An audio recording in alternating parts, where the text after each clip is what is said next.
Buenas, ¿cómo andan? Acá Gaby, el profe Rasta, para ver hoy cómo vamos a pasar números decimales a fracción y viceversa, o sea, de fracción a número decimal, a expresión decimal, mejor dicho. Bueno, tenemos acá dos ejemplos, ¿sí? Tenemos el 0,25 y el 1,6. Vamos a intentar escribir estos números decimales como una fracción. Bien, para empezar, vamos a leer lo que dice acá. Dice, los números decimales no periódicos pueden escribirse con una fracción con denominador 10, 100, 1000, etc. O sea, un 1 seguido de ceros. ¿Sí? Bien, esto quiere decir, a ver, los números decimales no periódicos son los que tienen una expresión decimal finita. Quiere decir que la cantidad de decimales que tienen, yo las puedo ver, las puedo escribir. Los números periódicos son aquellos que tienen decimales infinitos y se van repitiendo. Por ejemplo, 0,3 periódico sería 0,33333, infinitamente el 3. No nos vamos a meter con esos números ahora, ¿sí? Vamos a usar solo expresiones decimales finitas, como dijimos, y esas expresiones decimales se pueden escribir entonces, como decíamos, con una fracción en que el denominador puede ser 10, 100, 1000, más allá que después la podemos simplificar y terminemos cambiando ese denominador para poder pasarlas. Nos va a resultar más sencillo pensarlas con un denominador que sea un 1 seguido de ceros. ¿Sí? Entonces vamos a ver cómo se hace. 0,25. Sabemos que cuando trabajamos con fracciones, usamos números naturales. En este caso estamos hablando de números positivos, por eso decimos naturales nada más. No nos metemos tampoco con los negativos. Y lo que vamos a hacer entonces es armar la fracción pensando que el denominador va a ser un 1 seguido de ceros y el numerador va a ser este mismo número que nosotros vemos acá, pero sin la coma básicamente. ¿Qué quiere decir? 0,25, si yo le saco la coma, me queda como el número 25, ¿sí? Y en realidad no es que hicimos magia, sino que multiplicamos al 0,25 por un 1 seguido de ceros tantas veces como fue necesario para correr la coma hasta que me quedó un número natural. Entonces 0,25 lo multiplico por 10, me queda 2,5. Lo multiplico por 100, me queda 25, que fue el número que obtuvimos acá. Lo vamos a hacer hasta que obtengamos el número natural, como decíamos recién. Entonces corrí dos lugares la coma, eso quiere decir que multipliqué por 100. Entonces a la hora de escribirlo en fracción, ese va a ser nuestro denominador. 25 sobre 100. ¿Sí? Vamos a usar esto porque las divisiones por 100, 10, 1000 son más sencillas, ya que solamente vamos a mover la coma del lugar, ¿sí? Los números que escribimos son los mismos, solo que con la coma corrida, obviamente toman otro valor, ¿sí? Pero es más sencillo pensarla desde acá. Ahora sí, si yo quiero obtener la fracción irreducible de 0,25, no va a ser 25 sobre 100, sino que va a ser esta, pero simplificado. O sea, va a ser, si yo divido por 25 y divido por 25, un cuarto. ¿Sí?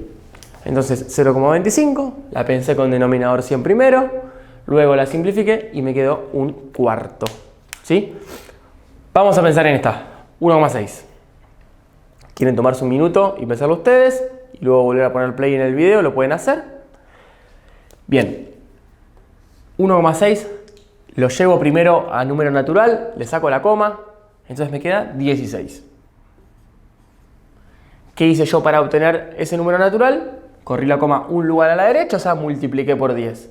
Por eso, cuando escribo la fracción, coloco el 10 como denominador, ya que la barra de fracción significa dividido, estoy como volviendo la operación para expresar este valor, este número decimal. Bien, y como hicimos en el ejemplo anterior, vamos a simplificar para tener la fracción irreducible.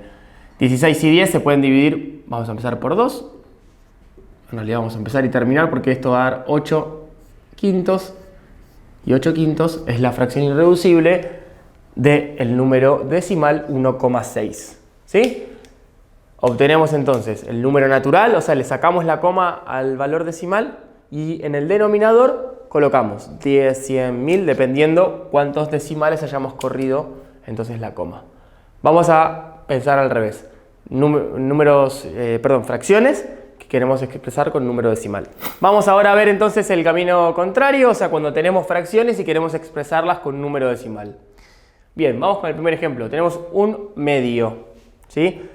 La barra de la fracción, o sea, la que separa el numerador del denominador, puede reemplazarse por un dividido. Entonces, un medio, podemos pensar lo que es 1 dividido 2, ¿sí? En el caso de 1 dividido 2 la podemos pensar mentalmente, o si es necesario hacer el algoritmo de la división, la escribimos y hacemos la división con cajita, ¿sí? En el caso de poder usar calculadora, podemos utilizar la calculadora también, hacer 1 dividido 2. Pero si la podemos pensar mentalmente, la escribimos directamente, 1 dividido 2 es 0,5, entonces 0,5 es la expresión decimal de 1/2, ¿sí? Entonces, un camino válido para pasar de fracción a decimal es hacer la división, numerador dividido denominador. Bien, vamos con el segundo ejemplo. Tenemos 11 cuartos. Según lo que hacíamos recién, cuando pasábamos decimales a fracción, escribíamos como denominador todas potencias de 10, ¿sí? 10, 100, 1000, etc. Entonces ahora lo que podemos hacer, en vez de hacer la división 11 dividido 4, podemos pensar primero esta fracción con un denominador 10, 100 o 1000, y una vez que tenemos esa expresión de la fracción, pensar el número decimal, que va a ser mucho más sencillo, ya que la división va a ser más sencilla. Entonces, el 4 tendría que buscar una fracción equivalente con denominador 100, ya que el 10 no está en la tabla del 4 y el 100 sí. Entonces vamos directamente al 100. El 4 lo multiplico por 25 para que me dé 100.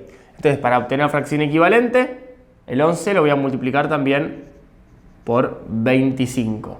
Bien, ¿cuánto es 11 por 25? Estrategias de multiplicación. Si yo hago 25 por 10, me da 250, ¿sí? Bueno, a 250 le sumo 25 más y voy a tener por 11. Entonces, 275 es 25 por 11, ¿sí? Ahora que tengo la fracción expresada con un denominador 10, 100, 1000, 10.000, etc., es más fácil pensar en la división. Recordemos que al dividir por una potencia de 10, solamente voy a mover la coma. Entonces, el 275, ¿sí? Este es el número natural, el número entero. Como está dividiéndose por 100, voy a mover 2 lugares la coma de derecha a izquierda. Es decir, lo que vamos a obtener es 2,75. ¿Sí? Entonces, ¿para qué hicimos este paso previo? Para poder pensar una división más sencilla, ¿sí? Para pensar una división dividido 10, 100.000, como decíamos recién, y no hacer 11 dividido 4, que quizás puede resultar más complicado, ¿sí? A la hora de hacer la división con cajita decimal. Cualquiera sea la fracción que pueda expresarse como un número decimal no periódico, va a poder escribirse con un denominador que sea una potencia de 10. Entonces no vamos a tener problema en buscar qué potencia de 10 es la que nos va a servir para cada caso. En el caso, por ejemplo, de que yo no pueda, por ejemplo, un tercio, yo no puedo escribirla con un denominador que sea una potencia de 10. Entonces ahí sí, directamente tengo que hacer 1 dividido 3, ¿sí? Y si hago 1 dividido 3, nos va a dar este resultado, que es un número periódico, que puede que no los trabajen o que sí, no hay problema, es un ejemplo para que vean que esto puede pasar también. Entonces 1 dividido 3 nos da 0,3 periódicos, que es 0,3 infinitamente, pero este sería el caso de los números periódicos. Los números decimales que se pueden escribir van a poder llegar a una potencia, a un denominador, perdón, que es una potencia de 10. Bien, esto es todo por esta clase, nos vemos en la que viene, hasta la próxima.